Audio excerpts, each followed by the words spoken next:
magtatap ng ribbon. Pagkatapos, after that, ay ipapala ng ang symbolic soil para sa ating all generations all. 3, 2, 1!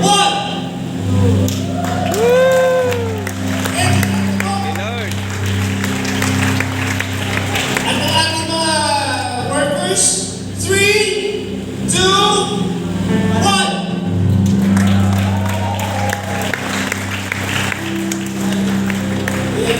And to pray for our all generations soul that we call Josh Marcon.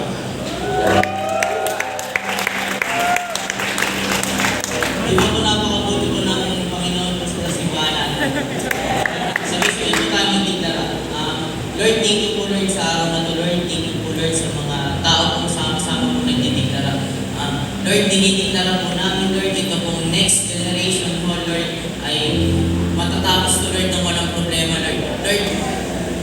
Lord, tinatalian po Lord namin yung salitang kulang Lord, yung salitang problema Lord.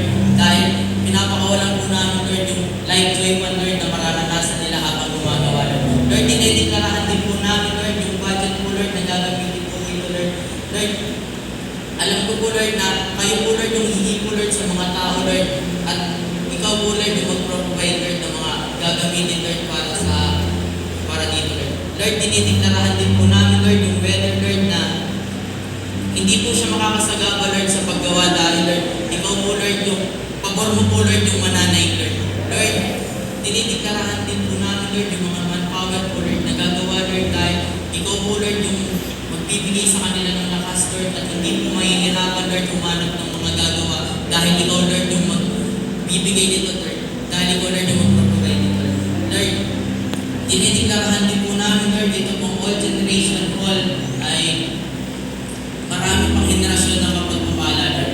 Lord, ito pong next generation hall po Lord ay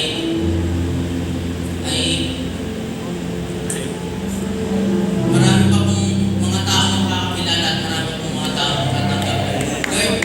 At lahat po Lord at dinideklara po namin Lord ay inaalay po namin sa iyo Lord at kayo pa lang po Lord ay nagpapasalamat na kami at pinagmamalaki na namin Lord na itong next generation hall ay nabuo dahil sa mga taong nagdadasal at nagdeklara Lord.